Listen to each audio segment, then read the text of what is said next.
we got the opening game ceremony. You know, we definitely had a lot of fun with that. Interviewed every single team, saw their reactions, and there's been a lot of work that's been put into this. $60,000 on the line, guys, here for DreamHack, sponsored by Alienware Arena. So much money on the line. So much pride is on the line. You can't ask for anything more, really. Yeah, especially with a team like Fnatic Recall returning, trying to take another title for themselves. There's a lot on the line. I think that pride factor that we talk about a lot is really important here. There's so many storylines throughout this tournament, too. And that's another great thing about it, again, coming from different regions, certain matchups that are happening. But you know what? Here we are. We're going to be covering our first match of the day. Of course, going to be coming at you. We got BlackFade.org going to be going up against ORGE Esports Malaysia here.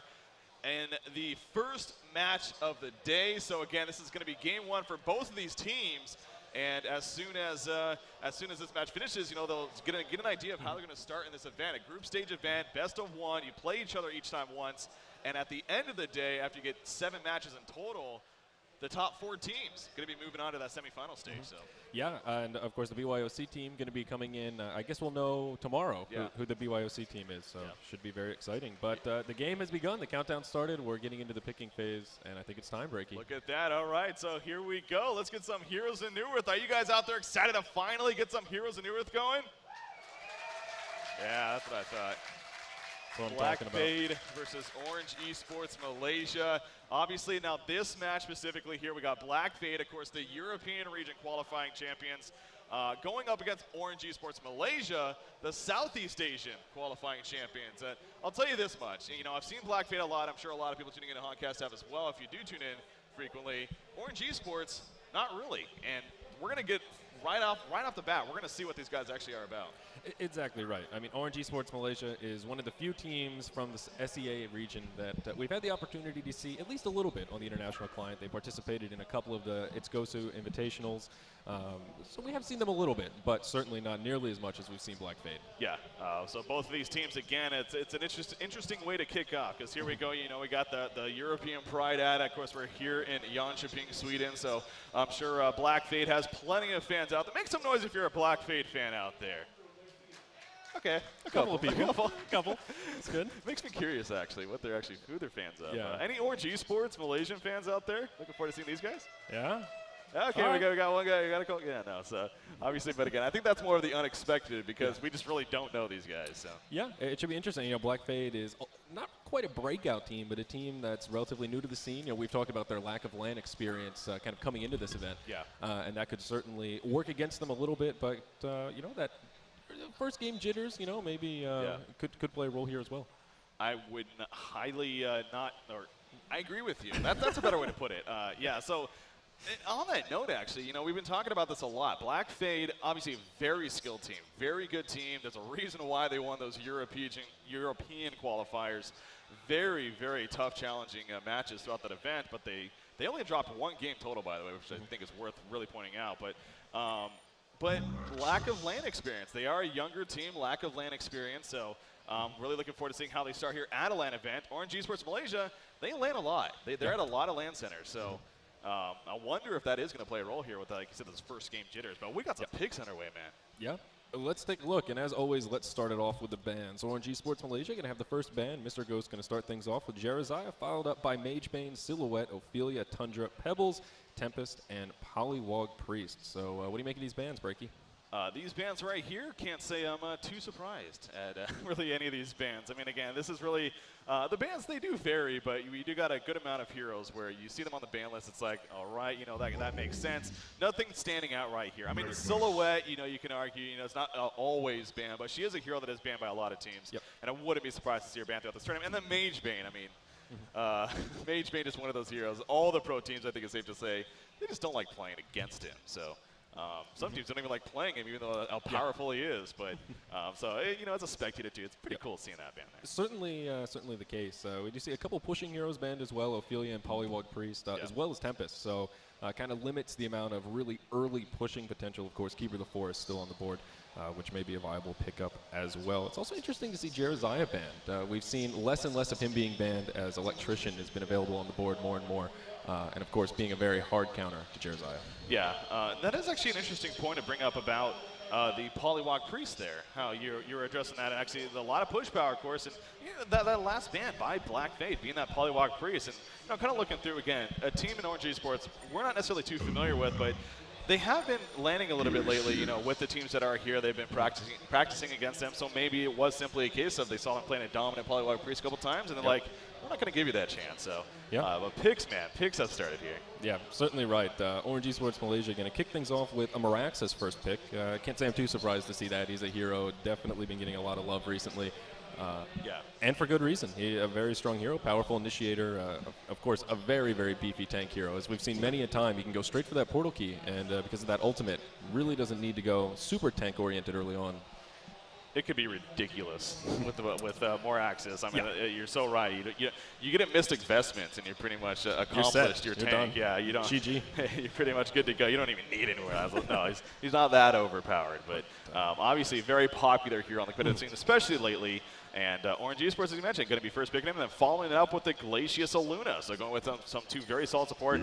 Now, I say that a little bit lightly because maybe, especially against Southeast Asian team, the interesting thing for them is, maybe they're going to play heroes differently. Maybe they're going to pick new heroes in general. I'm curious to see if maybe they use Aluna as more of that semi-carry role that she can even be. Definitely. Yeah, of course, it's going to depend on these last two picks and how they're going to set up those lanes. But you're certainly right. Aluna is one of those very, very versatile heroes.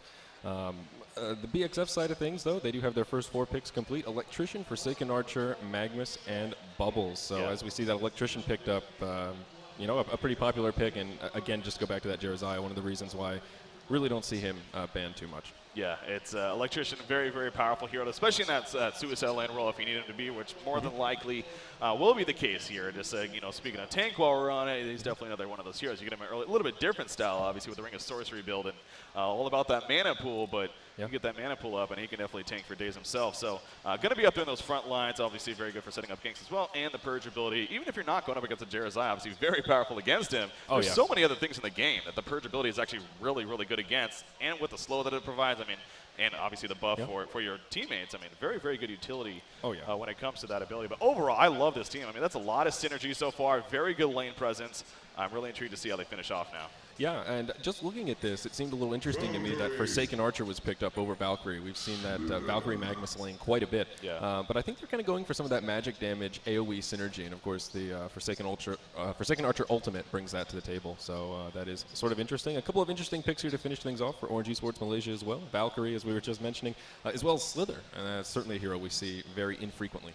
Yeah, that's going to be fun. So we definitely got our little bit of a maybe an oddball or curveball pick, as I say from time to time here, with that Slither pick over here on ORGE Esports. So definitely busting out some interesting strategy and really intriguing. Now, I've always said, too, in the times that rare times, though, but lately when we have seen it very rarely, big fan of the hero. A very strong laning presence. The toxicity ability can be very powerful, great for harassment, and very useful all throughout the whole game. You got your poison spray, of course, and then those wards can just be so obnoxious to deal against. And then his ultimate, great for team fights, of course. Oh, certainly. And we've seen Slither kind of go head-to-head in that suicide lane against Electrician, as you mentioned, and of course Bubbles playing that role quite frequently. Slither does very well against both those heroes, so that's something BxF's going to have to be very careful for.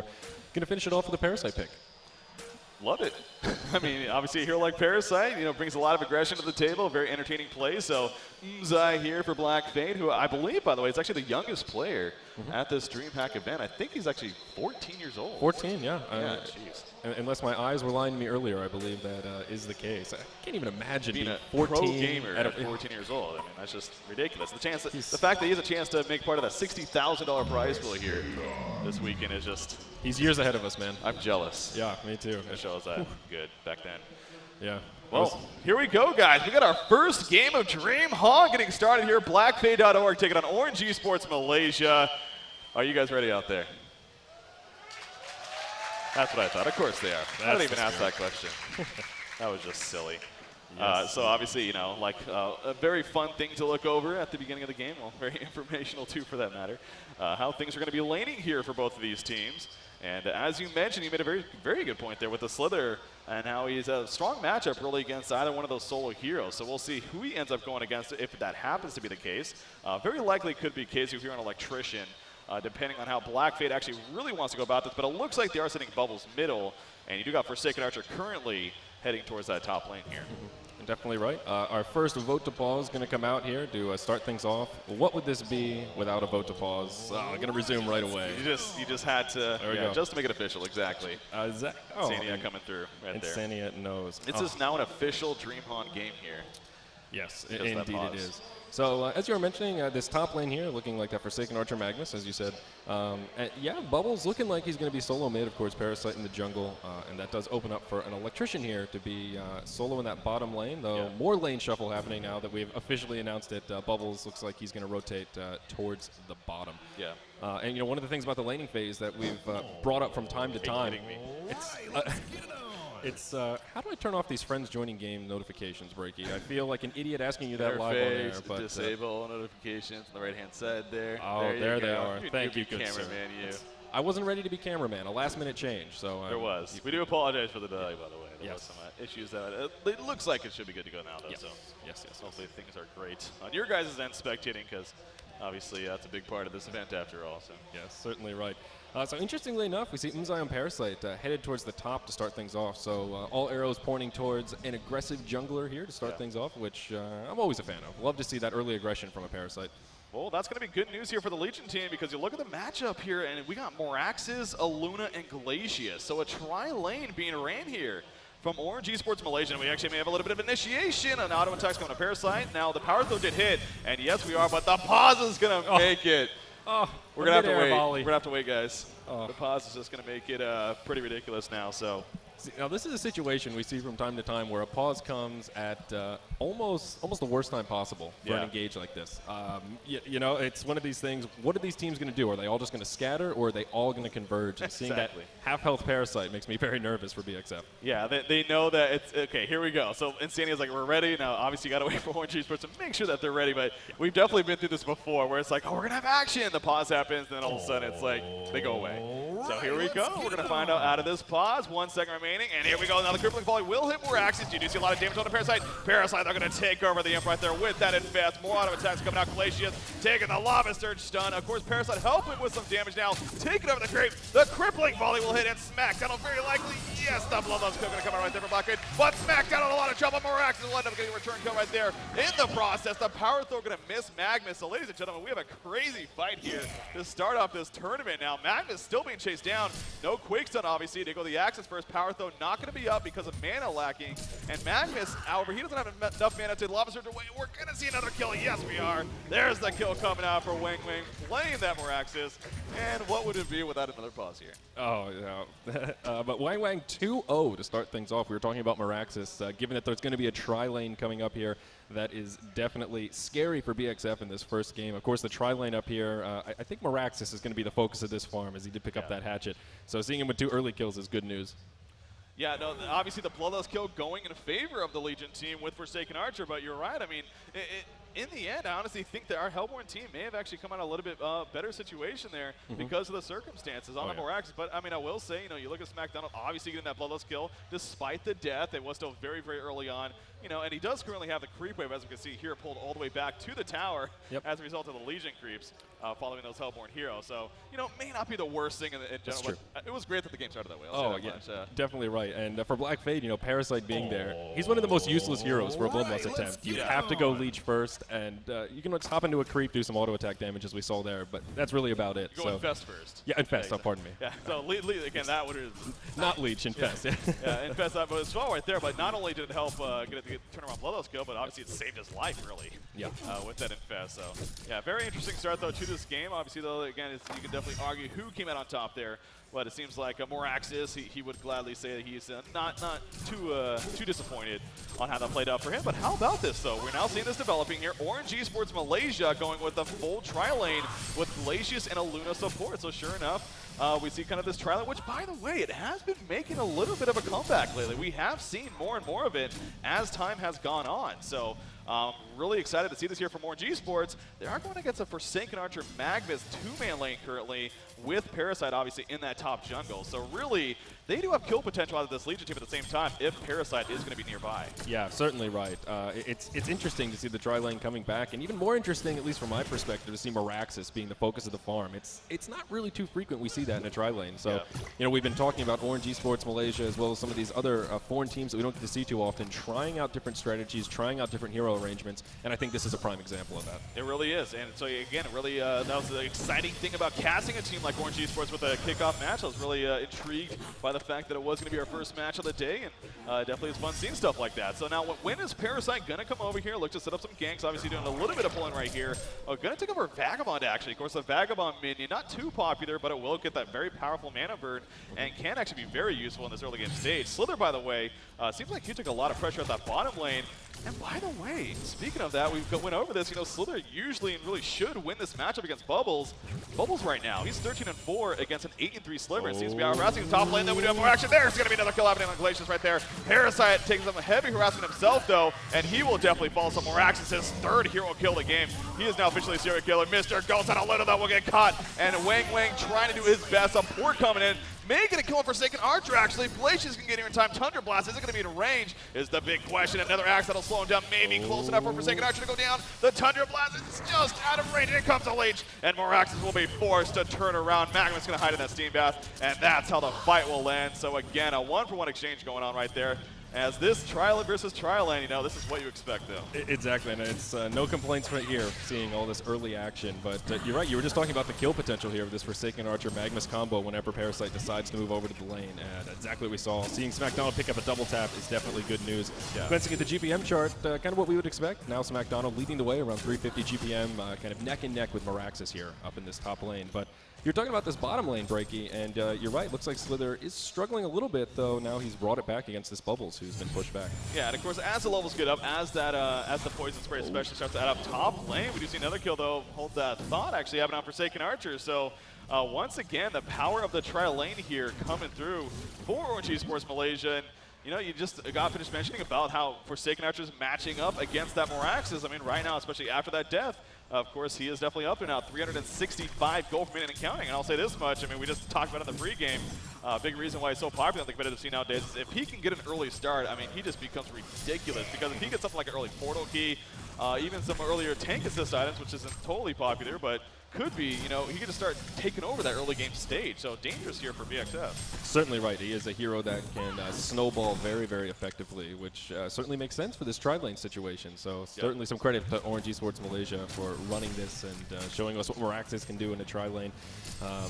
But yeah, other than this tri-lane up top, or I guess tri-lane on dual lane is pseudo tri-lane. Yeah, the pseudo tri-lane on tri-lane up here is kind of the heart of the action. The other lanes seem to be fairly comfortable, some back and forth pressure, but it doesn't really seem like either side's been close to a kill in the solo lanes. Well, I'll say this, you know, I do gotta give some definitely credit to Black Fade in the sense that they're the ones that chose to man up and go against this tri-lane here. I mean, obviously they knew it was going to be happening initially, and they keep going back into it. So they could have just as easily sent that Magnus and Forsaken Archer bottom, had Bubbles come up here and be like, all right, you know, Bubbles, suicide lane, what else is new? So they could have very easily done that, but no, they decided that they're going to try to compete against this. You know, so far it's been kind of iffy, but we'll see how it continues to play out. But you see right here, Insanity on Magnus is going to be able to lob surge away. The crippling volley not going to hit, but will not matter anyways. But the pressure continuously being applied here from ORGE Esports Malaysia, as it really should be. But yeah, we'll definitely keep an eye on SmackDonald's farm as we would anyways, you know, being the carry and all. But you know, you can argue it's hurting because of this choice here. Yeah, you do bring up an interesting point. They could have very easily just rotated Bubbles up here, and obviously Forsaken Archer and Magnus would have had a very easy time against Slither. Talk about kill potential. Slither's a hero with no getaway or escape mechanisms, so it's interesting that they did that. Certainly some bro points, I think, for manning up like that, but we'll see how it plays out for BxF as this game continues. SmackDonald's farm is decreasing now, definitely not toe-to-toe with Meraxis, now down by just about 100 GPM or so. Yeah, and it goes back to the fact that Lesky Q here on this Bubbles, again, he is still technically winning the lane when it comes to creep score, which is it's pretty damn good. I mean, they're both tied at level 6, so that is the good news here, really good news here from Black Fade, the fact that Bubbles is actually defeating so they're even in that lane. But you know, again, it does go back to the point that maybe would they have really been better off if they chose to make the adjustment earlier on, but again, they have not, so we are sticking to this here. Forsaken Archer going to do a little bit of farming there in the jungle, obviously being spotted on top of those Hellborn creeps when Luna comes over and applies some harassment. But the middle lane, you know, we've been talking about the top, we've addressed the bottom. How about this middle lane? Electrician versus Valkyrie has been going on, and you take a closer look at it, 39-1 Electrician, 39-6 Valkyrie. So actually a very even back and forth battle here in the middle lane. I will say they're both level 7 right now. How come we haven't seen some movement out of them just yet? Yeah, I mean, I think it's because they're both farming so well. They're so comfortable here in this mid lane. From both their perspectives, it's like, well, moving around is going to be a bit of a risk. If I don't set up that kill, I've lost a lot of farm that I could have picked up in that lane. So that opportunity cost just a little bit too high. So it sort of makes sense, though. At the same time, you're right. You know, if Electrician could move around, this top or bottom lane could really pick up some momentum with a kill. Yeah, I mean, so you're right. I mean, obviously with the farm that they're getting, it makes sense that perhaps, you know, staying in the lane, want to continue to get a solid farm, but, you know, as soon as they start moving, and I gotta think it's gonna happen sooner than later. I mean, we're now approaching that 8-minute mark. Again, we just see Electrician hitting level 8 right there on top of that. They are gonna race for the bottom rune, and this may play a big role right here. However, it's gonna spawn top, and Magnus will protect the Tablet of Illusions for Electrician. He may need to pick it up himself, though, as we do see even Luna and Glacius kind of heading on over. So yeah, he'll go ahead and pick it up himself. Obviously, Electrician wasn't going to be able to make it, but now that I said Moraxis, let's take another look at him real quickly. I mean, his farm still the tops in the game. 343 gold per minute. Forsaken Archer, not as good. So right now, if I'm ORGE Esports, I'm feeling pretty good because Valkyrie too. She's sitting at a comfortable 300 GPM herself. So honestly, we're getting to a point here in the next, you know, going into that early to mid-game stage. I really think with the start that ORGE Esports has had so far, they can make some big plays happen. Bottom lane, though, Slither gets taken out as Parasite roams all the way down there to help set up a kill with Bubbles. Yeah, and that's what we were talking about, again, with that roaming. Parasite's made his way back down to the Legion jungle, and of course, using all of those Parasite abilities to set up a kill. Again, just going back to why Slither isn't a popular choice, because it's so hard for him to get away in a situation like that. In the mid lane as well, Valkyrie going to be in trouble, and there it is. Kezu going to take out XXF, and he's now going to start dominating this mid lane and definitely going to start pulling ahead. So now might be that time when we see Kezu move around a little. Yeah, exactly. I mean, that's a huge for him. I wasn't actually paying attention to even how that started. I believe you had the camera on it, though, but case of, you know, just getting into Valkyrie's face and not obviously getting her after she left and able to drop her. So huge plays right there coming up from Kezu, of course, the team captain for BlackFade.org, as you see the beautiful message from Diva. Oh, big hearts to Diva. We may even see him on camera a time or two today. You never know. That may be happening. We'll have to wait and see how that goes. But yeah, so yeah, that's definitely huge for BlackFade. But again, he's still just kind of chilling here in the middle lane. He obviously has his Ring of Swords, Little Red Booties currently. Maybe he wants to at least finish those before he looks to start roaming around. But that top lane, I mean, maybe setting up ganks at that top lane may prove to be a useful strategy here for our Legion side. As Forsaken Archer's farm continues to go down worse and worse as this game is progressing here, which is never a good thing. Yeah, I mean, to go back to the point we were making earlier about rotating that Bubbles up top and sending that Forsaken Archer bottom to farm against Slither, this may be a good time. You know, how low are they going to let that farm go before they make it happen? We see Valkyrie engaging onto Parasite here, and there it is. XXF now going to pick up a kill onto Unzai, and that will level it out a little bit in the mid lane now. Both of them 1 kill apiece. That was very well played right there by XXF, our Valkyrie player for ORGE Esports Malaysia. Launching the arrow at the last second, knowing obviously Parasite was going to get the rune, but launched it at the last second, ended up getting the kill as a result of that, despite him picking up the regen rune. And the last time I checked, the regen rune doesn't do too much for you if you're going to take some hits in between. Meanwhile, the top lane, though, Glacius in a lot of trouble himself. We may see a kill up here, or maybe in the other way, though. There goes Moraxis, letting people know that he is Moraxis. Gets the kill on Forsaken Archer. So like Glacius for Forsaken Archer, they'll take that every single day of the week. Magnus, a nice team out the way, and Bubbles comes in to help clean up. LesQQ doing work right there, and they make it a third kill out of this. Moraxis is going to get caught by Magnus. There's the lead from Parasite, and yes, Moraxis will also fall. Hat-trick coming up for LesQQ. We may see a quad kill, actually. Slither totally diving right here, wants to kill Magnus. He will, but at what cost right here? There's the quad kill, and a legendary streak right now coming out for LesQQ. And there we go, Breaky. This game's finally getting started, 11 minutes, and now 5-0-0. There's the crowd. They're going wild. Love this crowd, by the way. They're into it, and that's always an awesome thing. Yes. Oh, yeah. Good to hear. So a quick pause coming out, but wow. 5-0-0 Bubbles, only 11 minutes in. That is really good news for BxF, to say the least here.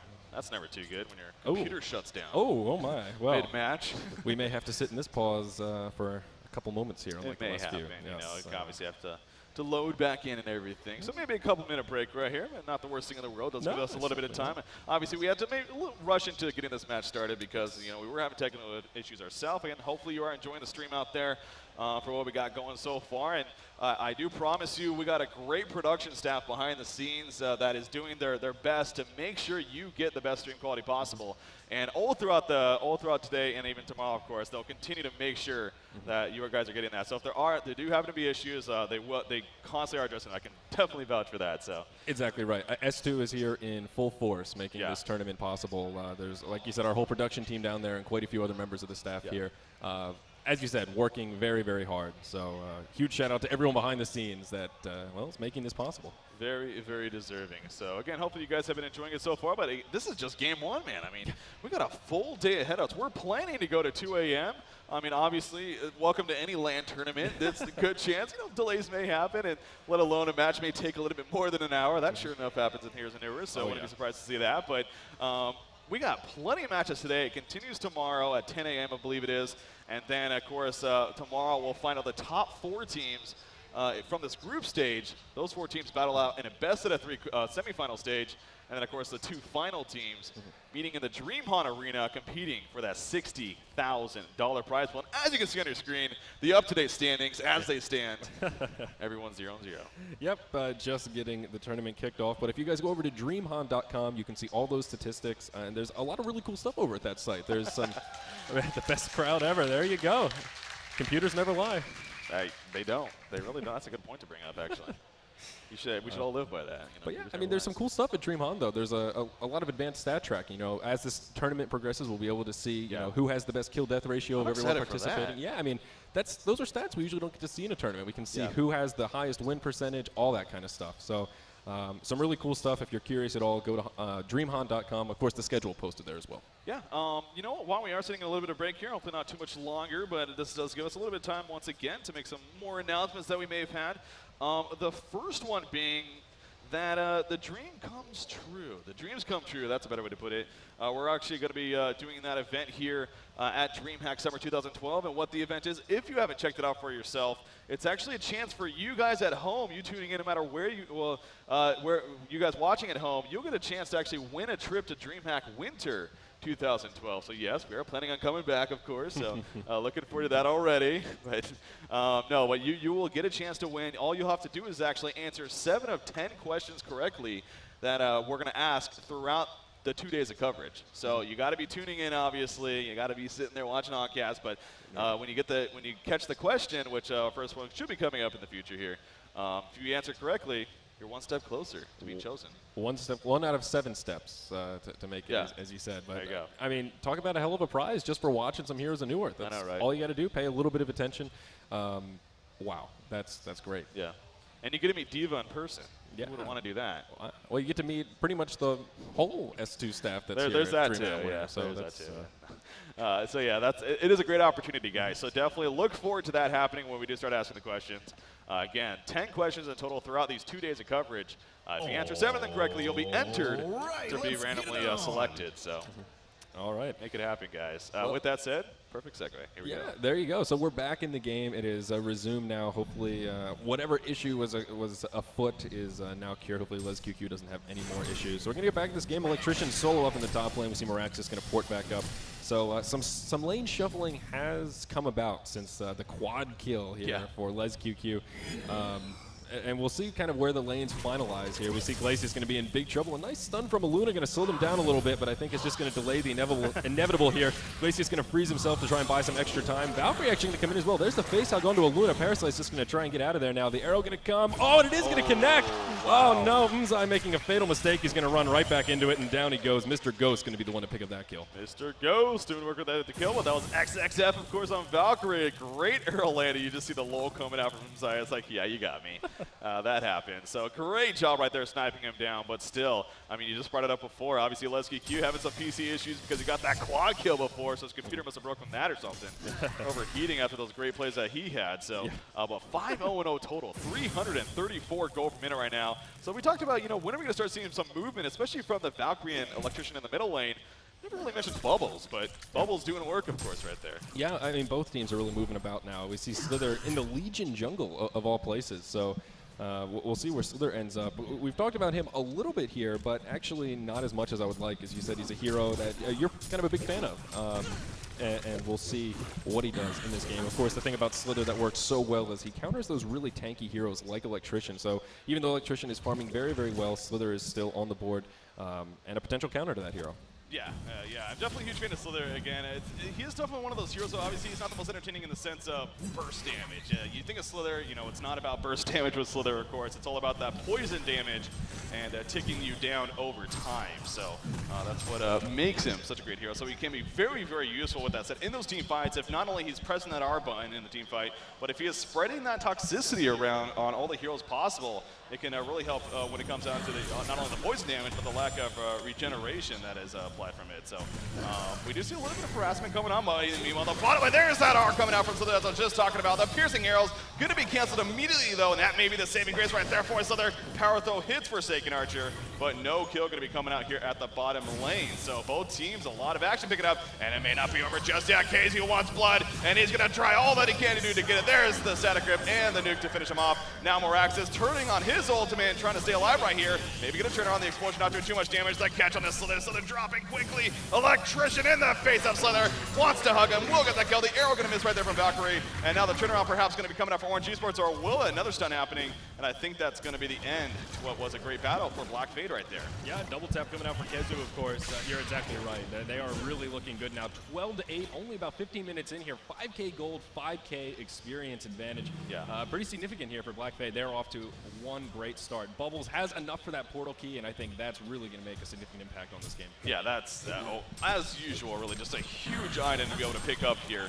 on so many heroes, and Bubbles definitely just another one of those. So as you said, 2,200 gold saved up. We'll see if that is the item of choice. I mean, still a little bit hesitant to purchase it, at least right now. So maybe going something else, but yeah, we'll keep a close eye on that. Let's get you in the meantime, or actually KZ chasing out XXF here on Valkyrie.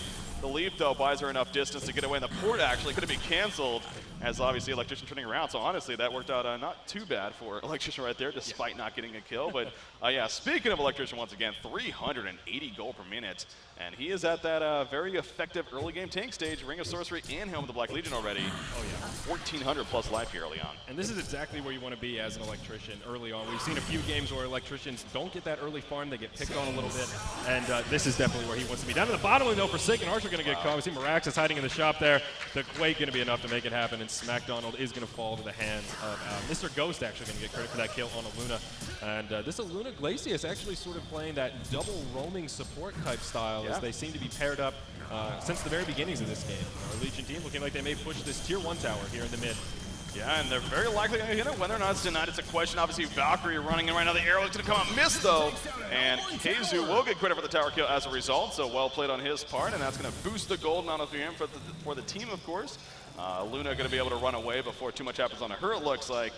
But yeah, that game got a Forsaken Archer. That is now her, what is that, her third death of the game? No, her fourth death of the game even. So, I mean, it's reflecting in her gold per minute. Still sitting at around 222 gold per minute. Hasn't been much higher since the very beginning of this game. So again, that is great news for ORGE Esports, but, you know, there is, of course, Electrician and Bubbles who are kind of picking up for that slack, you can say. And then you got Valkyrie and Moraxis over here on ORGE Esports. They're doing solid, but are they doing enough, though, to take true advantage of Forsaken Archer's slack of farm? Yeah. It doesn't really look like it so far, and we're probably going to see another tower kill here at the bottom lane even. Yeah, and now we're going to see Electrician's GPM really skyrocket here. He's not going to be the one to pick up that tower last hit, but Glacius getting just a little bit too close. He's going to get engaged on. There's not going to be much follow-up. Wang Wang actually going to come around from the back. There's the Slither ultimate, and we're going to see Electrician possibly in a lot of trouble here. He doesn't have any mana left, and it looks like he is destined to fall. Down goes Kezu. That's going to end that ultimate warrior streak. Now we're going to see Magnus in a little bit of trouble here. He's on the run. He does have enough for a lava surge, so he may be able to survive. And looks like he is going to juke the arrow, and will that be the saving grace? The Slither Ward going to hit. He is going to juke into the trees here. He's actually going to get hit by the Toxic Spray as well, and looks like they're not going to pursue. No, actually, wow, Insania going to be stuck in the trees here. That's going to work out so well for him, and I think he's going to be able to survive. He's actually going to go in onto Valkyrie here, and they're going to try to make this happen. Parasite with the face hug. He goes with the leech as well. Valkyrie going to leap over the trees. Bubbles, is he going to be able to make it? Not going to have enough range. He's slowed thanks to that Slither Wards. There's the ultimate from Bubbles. Valkyrie going to fall. Les QQ going to be on an onslaught. Now we're going to see Handle a Baby down. Les QQ picking up that double tap. Now Bubbles sitting 7-0-1. Les QQ, the cleanup crew here for BlackFade.org currently in this game. As you said, 7-0-1 now. And really, 6 of those kills that I can recall have definitely come from a case of him just being there to back up his team and kind of make a very strong response to the Hellborn side. So very, very effective play from Les QQ coming out here. Can't say I'm too surprised at that. Very good player, of course. And it's a big reason why is a name we say often here on the HoN competitive scene.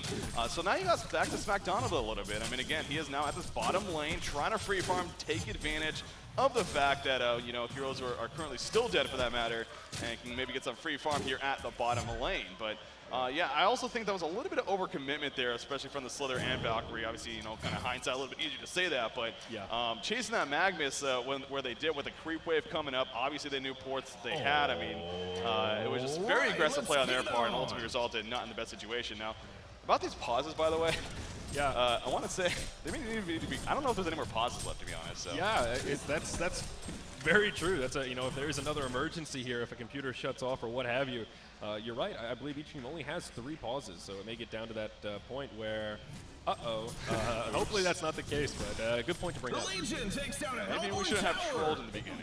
Yeah, with those pauses. That's use your pauses wisely. That could be the takeaway from this game. Yeah. But you know, obviously hope for the best. Hope that scenario never comes up, because that would just plain suck. So, but top tower kill coming out in the meantime by our Legion team. That is now all 3 outer towers. As far as the initial towers go, they have been destroyed in their favor. So more good news coming out for BlackFade. They're now 8,800 gold and 5,800 experience. We do see more action once again, yelling his name out, letting Forsaken Archer know who he is. Mr. Ghost with the red power throw will snipe him down yet again. SmackDonald going down right there, and actually in a lot of trouble. So apologize. Obviously, it looks like a camera. Sorry about right that. There, but I don't know. I tabbed out accidentally, apparently. Well, it was a good kill, so. It was a good kill.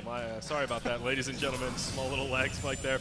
Up in the top, though, the action continues. Parasite almost in a little bit of trouble. This could be also. And here comes Les QQ, the first champion in New World streak coming out. And it could make it a bloodbath. Rax is going to be in big trouble. Are they going to be able to finish him off? He throws down the Quake, not going to connect. And Kezu going to be the one to pick up the kill. So no bloodbath coming out quite yet. But Les QQ still 9-0-2 now. It just keeps getting worse. Yeah, again, another case of just great response, and obviously Bubbles very effective for that. Came up with a great kill throw, the shells up on top, and the Song of the Sea. So much burst nuke damage. That portal key, no doubt, playing a big role already here for him. And with that, also Arcana now picked up. Obviously, Hellflower very likely in the making for him. So might as well keep up this pressure is the name of the game here from BlackFade. So SmackDown continues to struggle when it comes to farm, but they're like, you know what? Do what you want to it. We're going to go ahead and win this game with the 4 players that we have around Forsaken Archer if you just want to keep focusing so much on him. So your Forsaken Archer player has 6 deaths in 20 minutes, but they're still winning this game. Yeah, it's a little bit ironic, actually, to see we were talking about both Bubbles and Forsaken Archer kind of changing roles in the early stage. You know, let's sacrifice Bubbles and let Forsaken Archer farm. And kind of the inverse happened, but it's still working very, very well for our Legion team.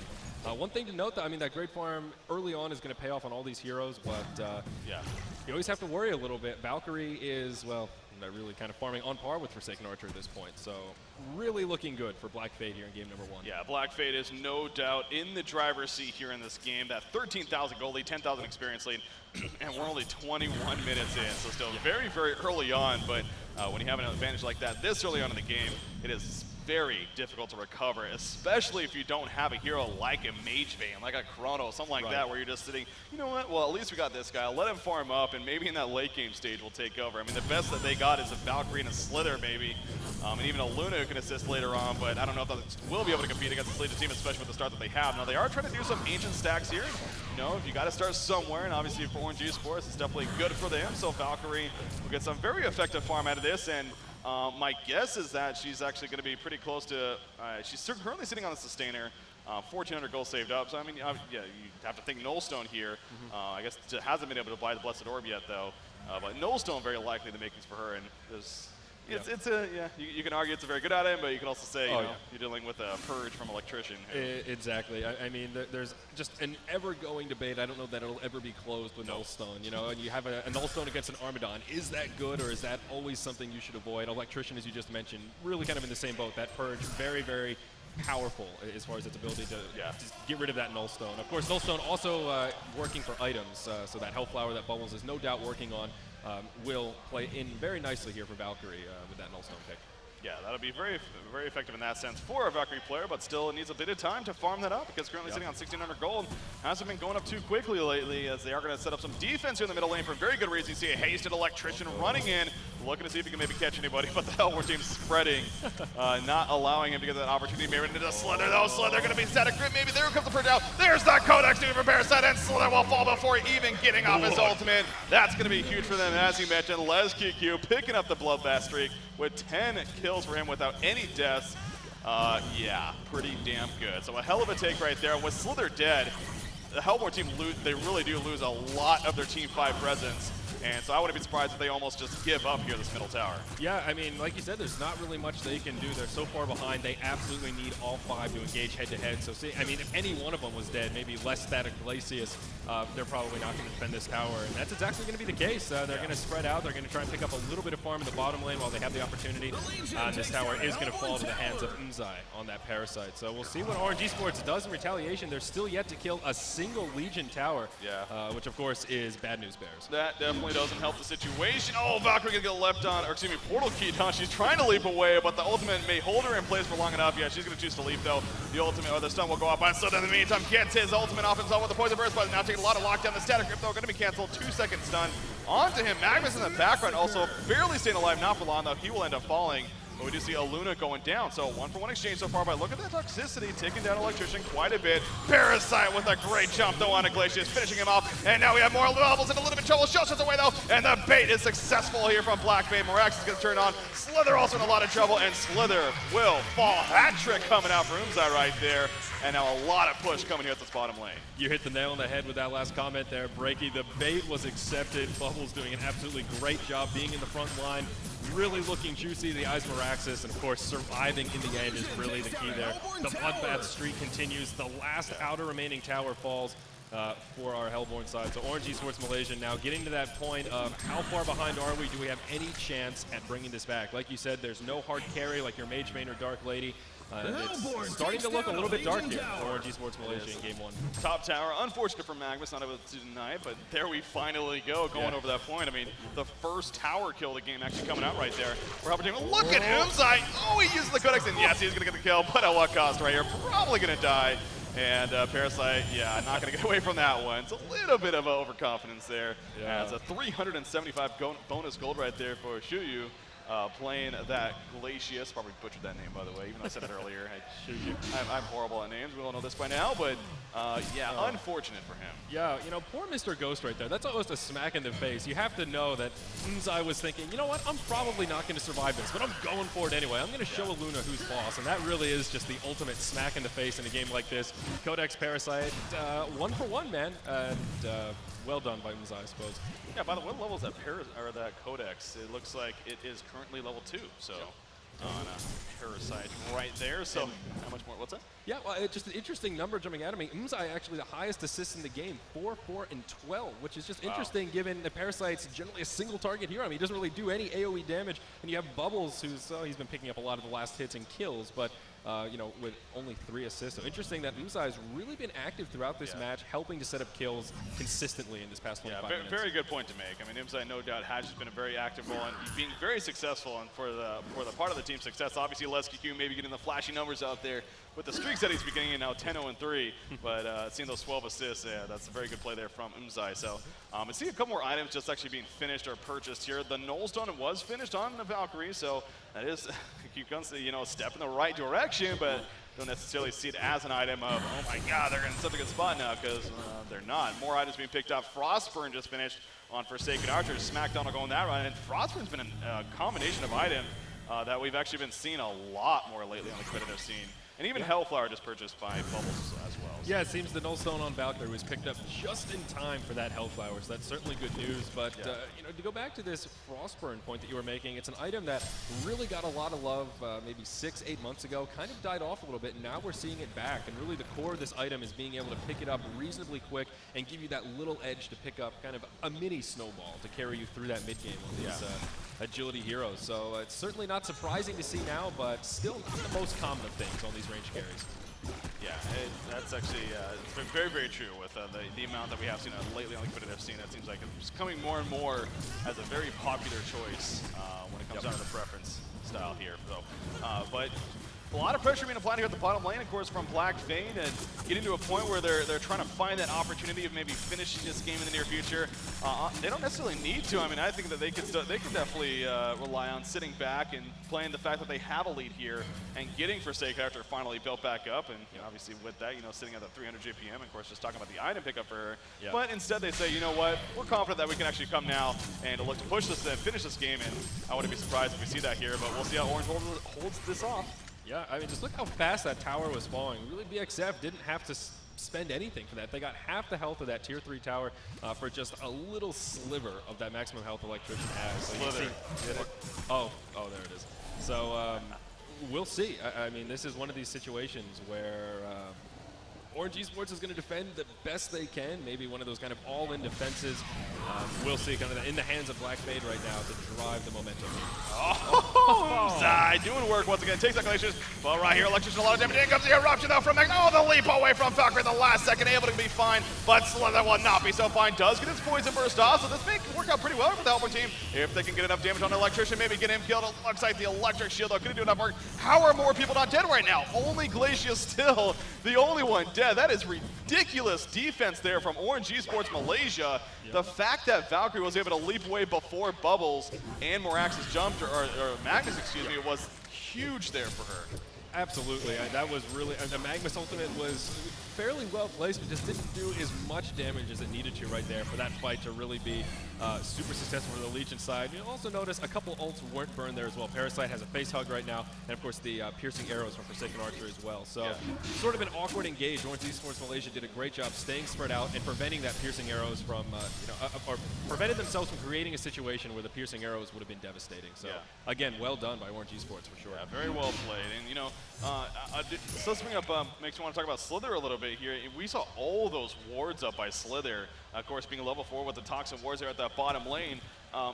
Obviously a very powerful tool for pushing, but also can be a very effective tool for turtling, as we saw right there. Those will be, it's a little damage, by themselves, but if you get those added up, it'll just destroy creep waves and put a lot of damage into the heroes that run by them. So if you have a little bit of time to stack those up, sitting on a kind of a defensive stand like that, that will be to the benefit of ORGE Esports Malaysia. So, and you got to give these guys credit. Definitely not a team to give up. Many teams may have by now, but they're going to stick in there and at least hold it out a little bit longer to see if the possibility of still winning this game is still there. And I don't blame them. I think that definitely still is. So in a tournament like this, I don't expect too many teams to tap out prematurely, Breaky. In the Heroes of North, we've seen time and time again, it's not over till it's over. We've certainly seen games more one-sided than this be thrown. So I'm not surprised at all to see ORGE Esports Malaysia hanging in there. And a few more brilliant defenses like they had there, and they might be able to start climbing their way back and closing this deficit. We see the T3 tower down the bottom lane just about to fall, though. It's in deny range now, so it's going to go down momentarily here. Electrician still in the front lines, absorbing that damage. Down goes the tower, and we'll see if BxF sticks around or continues to engage. The Electrician again, this is a big part of what makes him very useful hero, the fact that he has some good farm on him. That Barrier Idol is so powerful against the Hellborn team, especially against Slither, and he's showing why. I mean, just constantly just chipping in damage left and right. Just going to now work on the melee racks, of course, as this game progresses here. So you do see the Purge being used to actually get off some, I think there's even some poison damage onto Bubbles right there. So I don't even know if we've even talked about that, but obviously another very powerful tool with that Purge ability from Electrician. So BxF is just fine, playing a little bit of a chip damage game here. Need to be careful not to overextend too much, but if they happen to catch Valkyrie this time like they were going for last time, maybe that'll be the difference maker. Valkyrie living life on the edge. He's confident in that E ability of his. There goes the nose injection. Oh, once again, the leap away before the socket as he hits the Kelp, but only hitting Slither. So a horrible initiation coming up from Black Fade. Now, Bubbles will port away before he gets Earthquakes done by Moraxis, so everyone is going to be fine, but yeah, not the, we got some quick fingers over here on ORGE Esports. Yeah, XXF, man, he, like you said, living life on the edge, but back-to-back situations where he was able to survive successfully. So, getting my blood pressure up a little bit, but still doing a really good job. Oh, then also going to be burned, though. There's the grip, and this time I don't think he's going to be quite so lucky as SmackDown is the one to pick up that kill. Slither going to be in big trouble, too. He's going to go down. Magnus actually going to be able to get the eruption off, but he is going to fall shortly after. I believe that was a buyback used by Valkyrie. Indeed it is, as she's back on the field now, trying to do as much damage as possible. SmackDown going to pick up the second kill on the XXF here. Les QQ continuing the bloodbath as he finishes off Shuyu. Some more buybacks being used here by Slither as well. And may actually be able to pick up a kill onto Parasite. Parasite falls, but the Rack's actually still up as well. BxF just focused on the heroes. Les QQ continuing that bloodbath streak now, but it may end right here, Breaky. He's in big trouble. He's going to get that ultimate from Electrician. Is he going to be able to survive? It doesn't look like it. Down it goes. Mr. Ghost going to be the one to pick up that bonus. 785 gold. Yeah, I mean, I don't know if that kind of obviously a great kill. That's a huge chunk of gold, though, to go to your support in a game like this, though, to be honest. So, I mean, that will be good for him. But, and hey, you know what? What am I saying? They held off the push. I mean, they still have both the melee and ranged racks. Now, whether or not that was because of Black Fade just completely overextending and going a little bit too cocky there, or if that was actually good defense, I think it maybe was the overextending. But still, the fact that they're still in the game, obviously you mentioned both Slither and Valkyrie actually using buybacks right there. Valkyrie right away. I mean, she got bursted down. They finally got that opportunity to burst her down. She fought back right away, though, and was able to obviously be an assistant at least and maybe pushing them back and helping to turn it around somewhat. So once again, ORGE Esports is going to hang in there and hope for the best here in this game one of this group stages here. Yeah, and to credit the point you were making, you know, ORGE Esports definitely held it off. BxF did sort of come out ahead as far as economics are concerned. I believe we can observe at least a 1,000 or 2,000 gold and experience advantage after that was all said and done when all the buybacks were used. And of course, after Bubbles died to end that fight, breaking the hearts of many fans, Les QQ fans out there, seeing that bloodbath ended. But yeah, it's still a chance, but again, looking a little bit dark for our Hellborn side. Taking a look at the GPMs though, Valkyrie has been steadily improving. She's leading the way for a team staying around 330 GPM, although that's not bad. You know, still sort of on par for the course, and we'll see what she does with her next item choices. Yeah, it's definitely not bad, you're right, but I keep looking at her items, and it's just not standing out to me. I mean, it actually is a pretty solid farm, but for them to come back in this game, I mean, obviously she's going to be a huge part of that, and it's just not really taking off like I think ORGE Esports kind of hopes for with that said, but it is going in the right direction. It is definitely up there, the top on our team, of course, and you know, up there with everyone but really Electrician, who is definitely in a league of his own right now, being played by KZ, of course, at 437 gold per minute. Who, by the way, has now finished a Frostfield plate, so yes, he's got one of those to work with. Very powerful item on him, not only for the use on it, but of course just being intellect. A useful stat with that mana pool of Electrician. Yeah, certainly right. You know, Electrician, one of the, maybe the only hero, I suppose, where mana sort of doubles his health to some degree. Yeah, so the larger that mana pool is, the better. One of the few heroes where I think Stack Stone could be viable in maybe 1 or 2 games in existence. Maybe 1 or 2 games. Just don't do it. Just don't. Just give up. It's not going to happen. I'll throw in the Stack Stone towel. We got a lot of games coming up, so you never know. It's true. You know what? We are expecting surprises. So.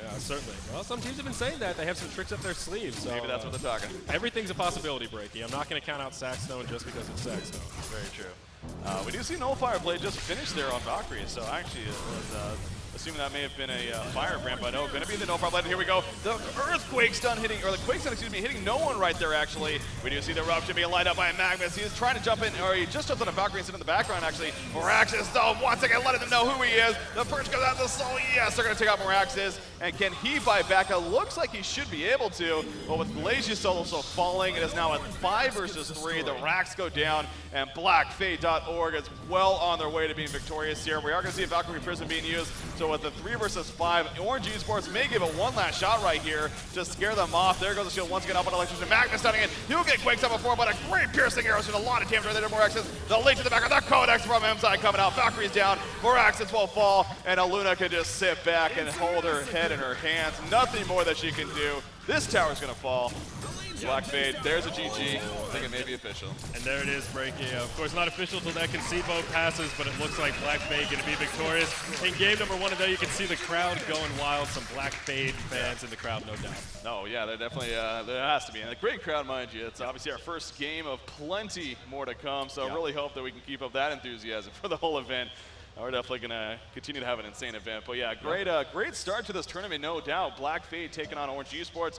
Black Fade victorious, so again, they're now 1-0. Black or Orange Esports, of course, 0-1, but it is just game one, so still plenty more matches to happen Just here. game one. And of course, we are in a round robin phase right now, so all best of ones for today, which is sort of interesting. A lot of variety in matches, which is something we normally don't get to see on online events, as they're mostly best of threes, best of fives, what have you. So another interesting facet of this event amongst many other, of course, guys. Again, go to DreamHon.com. You can check out all the post-game stats. They're being updated live, so within a minute or two of the game being finished, those stats should slowly be popping up, and as more games complete, it'll be kind of more and more interesting for you guys to see who's winning as far as highest KDA, best win percentage, and all sorts of other statistics. Yeah, it's further than just the simple win. Not really simple. I mean, wins and losses are kind of a big deal last time I checked, but you can even say the most important deal when it comes to stats. But of course, in fact, there you go. You see on your screen, Black Fade, obviously, in the top spot now. Orange Esports falling to 0-1. The other series that is, I don't know if it's actually still going on. I'm sure we'll have an update on that in the very near future, but Fnatic was playing MUFC TT Esports, the other Southeast Asian team. So definitely looking forward to hearing how that went there. But how about, so this match now, of course, so we have Black Fade, you know, again, the European champion. Should we really be too surprised with what just happened right there? Well, that's a good question. Black Fade's another one of these teams that we've been seeing very, very positive results recently. Stumbling on my words there, but they've been looking very good. But again, what comes back to me is their lack of experience as a team. They haven't been together for very long. Black Fade's a very new organization, especially when we're talking about teams like Trademark Esports, Fnatic Raid Call, that have been doing this for a very long time. And in my mind, a team that has a big LAN tournament win under their belt, that's been playing together for a long time, just has a little bit of an upper hand because that experience is invaluable. Yeah, I think you're right. I mean, obviously, you know, kind of asking a question and see what your answer is, I definitely agree with you. I mean, I think no reason to be surprised with that result right there in the end. I will say, as far as Orange Esports Malaysia is concerned, you know, it's a little bit mixed for me. I mean, obviously, I think BxF proved that they were the better team in that matchup. I think that is safe to say. But Orange Esports, they weren't horrible. I mean, they actually had some very positive play themselves. And, you know, BxF is a very tough team to go up as every matchup really is going to be in this tournament. But there's no easy games today, or I guess at all in this tournament. But one thing about that game that stood out to me, of course, the Meraxes tri-lane, which is something we noted that we really don't see frequently at all. And part of the reason he kind of will take off, but towards that later game, he dies down a little bit. He's still that great initiator, but it's kind of rare to see him just take over into that 30-minute mark. So possibly one of the reasons why we don't see him in that tri-lane role too much, and why we do see heroes like Dark Lady and Magebane that do have that scale. Yeah, I think this is a great point to bring up, because that actually reminds me of Pebble-style tri-lane, or if anything, I can see it being very effective in what we like to call a killer tri-lane, which the whole point of it is, you know, not necessarily to get crazy farm on your guy, in this case Meraxes, which is a good thing out of it, but, you know, to lock down the opposition. And, you know, you could say that, you can argue that kind of happened, I guess, on Forsaken Archer, but really was it did it really, you know, come out to be the best? And obviously, you know, again, hindsight, it didn't. But I will say, we kept on saying, you know, SmackDonald's farm is going down, and this is great news for Orange Esports. But how about LesQQ, man? I mean, stepping up. That quad kill at the top lane, that completely set the tone of the game for Black Fade right there. Yeah, that was sort of one of those big momentum changes where it's like, you know, we talked in that bottom lane about Slither versus Bubbles. That should be very good for Slither. You know, and in all things equal, Slither should pretty much come out ahead. So LesQQ being able to go to that top lane, get those kills like you said, and then go back down to the bottom. Slither was in big trouble, and there wasn't really much you could do about it. So that at that point it was sort of, well, I don't want to say it was over at that point, but Black Fade was just picking up that momentum, and they weren't letting go. You know, that actually brings up a good point, too. I know you brought it up during that match where, you know, there was a point where you could say, maybe Orange Esports should look to concede this in the near future. We're probably not going to see a lot of, you know, quick snap concedes, because obviously a lot of money on the line. You know, anything can happen. It's such a big live event. You want to give yourself as much chance as possible. Right. But there is the case of, you know what, especially with this being game one, we got 6 more matches. Oh, yeah. This game didn't go as well as we wanted it to. So maybe we're just like, you know, instead of keeping on letting it get to you, then maybe we should just move on. But I do agree in the end, though, I guess, now I'm thinking about it, talking about it. But it's that mentality that we talk about in best of threes a lot. You know, if you're having a really rough game one, sometimes it's better just to tap out early and say, all right, guys, we screwed up in the picking phase, or we didn't lane that right, whatever it was. Let's just get over it and move on instead of dragging it out for an hour. And at the end, you totally lost that morale. That's, you know, that's definitely plays a factor, taking those hard losses. So we'll see. Again, one of the interesting facets about the group stages here in today's event. Speaking of that, I mean, so of course now we have this game finished, and again, I don't know if the other game is still going on. I believe it's finished. I don't have a result, and actually maybe it's actually still going to be happening. No, it looks like it did finish. So In fact, I'll just check real quickly on the fly. That's a great stat tracking system here at S2 Games and Heroes of New Earth. That makes it useful. It looks like Fnatic did defeat MUFC TT Esports, and I will say it like this. Fairly convincing. Fairly convincing. I was definitely trying to think of a word to say. A little bit nice about it, but yeah, it was a fairly convincing victory, about a 20-minute victory it looks like. So, you know, MUFC TT Esports, obviously a very tough challenge to start off against them. Yeah. Fnatic, very powerful team. So, again, not surprised about that result. Yep, certainly. As we mentioned, no easy wins in this tournament. Even, you know, games, like we said, that looked convincing. That's one of the problems with Best of Ones and Heroes of New Earth. There are so many things that can go wrong to make your team look terrible. A 15-minute concede, you know, you screw up that laning phase, you make one wrong pick, and that can set the tone for the whole game. And some games that look like a stomp, it's very easy to say, oh, that team sucks, and that's really not the case. And I think that'll show throughout the group phases. You know, on that note, I'm actually looking at the lineup now. They ran a massive push strategy. They ran Keeper of the Forest, Balfagor, Demented Shaman, Polywog Priest, and Jeraziah. Wow. So they kind of had this double heal, which is a lot of push in there. And yeah. I see that lineup, I'm like, wow, I would have loved to watch that game and see that work. But obviously, it didn't work this time around. You know, and as you're just saying, though, you know, if you get that one wrong pick, if you just, you know, unfortunately, you go for a crazy strategy early on, as this case no doubt was, didn't work out. So maybe this does look a little bit more one-sided than the story actually tells us. Exactly. But yes, that's a great point to bring up. But yeah, so Fnatic, they're 1-0 now, of course, with Black Fade. MUFC and Orange are now 0-1. On that note, though, going to be coming up shortly here, we'll have MUFC versus Orange Esports. Wow. Or no, I apologize. Uh-oh. I think it's actually going to be Fnatic versus Black Fade. There's going to be a great match no matter what. There's going to be a great match coming up soon. What is it going to be? Guys. Suspense. That's what we're going to do here. We're going to make it suspenseful, guys. So we'll see which match we're going to be covering next. But on that note, though, we are going to be having an interview for you guys. So I'm going to go ahead and toss it down to Diva, the sexy Diva that is. He's also with the sexy Insania from blackfade.org. So take it away, guys. Hey guys, Diva here at DreamHack, and I'm here with Insania, who just was part of the Black Fade team that just took down ORGE Esports in a very convincing way. You guys only lost one tower. Did you feel comfortable the entire time? No, at the start we felt a bit shaky. We were having some computer issues, binds were wrong, everything wasn't working as we wanted to. Les CQ's computers just shut down randomly and stuff. But no, as we got into the game, it felt pretty good. All right, so what would you say was the turning point when you actually got comfortable?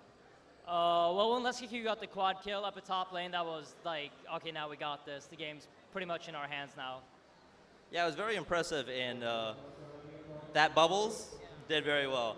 So let's talk about Orange Esports. Obviously, they're very new to the scene because they play in Garena, and we're here in the NAU client. What did you think of Orange Esports? I was actually surprised because the few times that I have played them, they've been playing like super aggressive, very gank-heavy lineups, and they didn't do that now. And they kind of fell back and wanted to turtle it out, and I think they're kind of nervous, so they went away from their playstyle. So I'm not sure. I'm a bit disappointed. I thought they would do better. Okay, do you still think they'll finish in the top 4 and qualify for the semifinals? I'm sorry, can you go again? Do you think they'll qualify for the semifinals? Honestly, I don't think they're going to make it, but of course there could always be upsets. All right, what about you guys? Are you going to make it to the semifinals? Yeah, definitely. No doubt, no doubt. Definitely. Very confident. Well, thank you, Insania, for the interview, and good luck for your next match. There you go. There you have it. Mr. Insania. Yeah, Insania sounding very confident, as he should, after a win like that. 13-1 and 11 bubbles is nothing to be ashamed of. Yeah, you know, it's definitely good for Black Fade because, again, a big critique of theirs has been they're new. They're a very new team. We keep going over the lack of experience. Obviously, as we were saying right there, you know, the key bindings being wrong, you know, having some computer issues. It's going to happen. It's a LAN event. You know, anyone that's been to a LAN event, competed in one, you know, it just happens. That's how things work. Get that out of the way, you know, get those jitters out of the way, as he called it. But it started to get a little more comfortable as the game went on. And obviously getting a victory after that first game, you know, it's always smooth sailing from there. Maybe we'll see. That momentum. And unless I'm mistaken here, I believe we have Black Fade actually coming up in our second match of the day. Should be Black Fade versus Fnatic Raid Call. We did actually find that out. So the suspense is no longer, guys. Oh. Damn you ruined it. Spoilers on that DreamHoN.com. I meant to do that. So Fnatic versus blackfade.org. That is going to be our next match of choice. Wow. I mean, okay, we got started, you know, a good start there, but boy, am I excited for Oh, Fnatic yeah. versus Black Fade?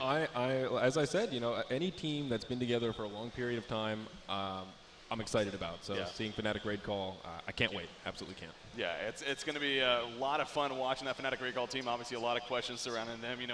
Maybe a little bit lack of preparation, you can say, to a certain extent. But I'll tell you this much: when we did cast them lately online events, they did look very strong. Yeah. So, Oh, yeah. And I know Black Fade is giving them the utmost respect when it comes to them being a very good team. So I'm really thinking that's going to be a great matchup. And a big thing about it too, obviously, the winner of that will be on top of the standings, and the loser, going to fall to that 101 spot. So. Yeah. That's a very important game right there. Big game for both those teams here. So, I think that's going to do it though for now. Again, we're going to take a quick break right here, of course, let things get set up, and then we'll be having that matchup going to be coming up shortly here. So stay tuned, guys. You're tuning in to DreamHack Arena. I'm Breaky CPK. I'm Zyori. We'll be back with game number 2 in just a minute.